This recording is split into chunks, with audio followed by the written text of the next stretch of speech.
the smallest of inventions or smallest of innovations can make the biggest impact in the world. And as we have experienced, that can happen. And we are now very fortunate to see some of our smallest innovations making the largest impact in the world. At that point, what was in my mind is that I would make a semiconductor which would be much faster, more efficient, use less energy, and basically be used by every person. That's what we were aiming for, but we did not realize the bigger impact that it would have in the world.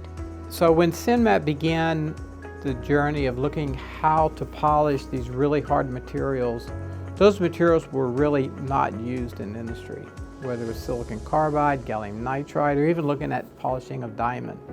Those were really pipe dreams of how you might be able to make real devices on those platforms. They showed that that was possible. They showed how you could build a substrate to do that. One can only imagine what the next generation of devices will be.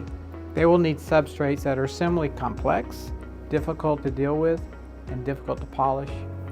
And the technology that Sinmat was able to develop not only provides solutions today, but will provide solutions for technologies well into the future.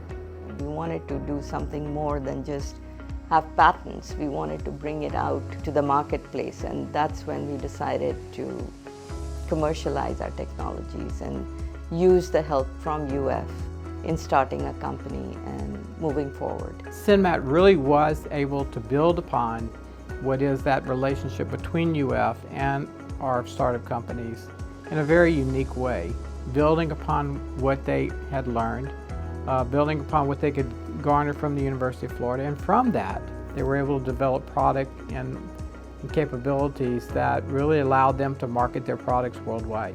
A lot of our products are being used in clean energy technologies, especially in electric vehicles, solar, wind power, and that really excites me to see that the products that we made many years ago are now going to be utilized and are going to impact the world in a way that the world is requiring. So when you're locally recognized, that's terrific, but when you can garner enough success to where you win national or international recognitions, R&D 100 awards, that really is a validation that you're doing things at the cutting edge. And the fact that her company was able to win those multiple times really speaks towards the consistent, steady progress that they were making.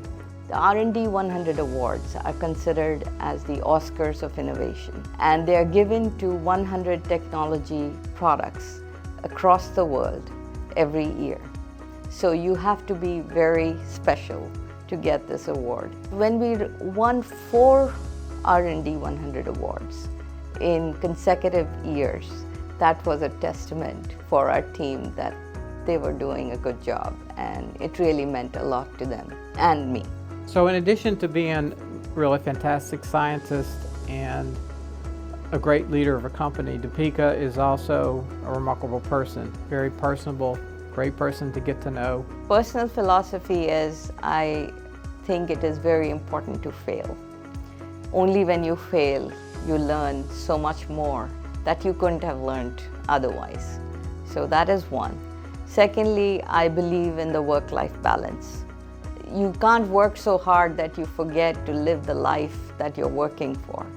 So I think it is very important to take healthy breaks, which helps you recharge, and also pay attention to your family, and because in the end, that's who you're working for. It's great when you can see success for someone who's a good person, and in this case, for Deepika, could not be more proud.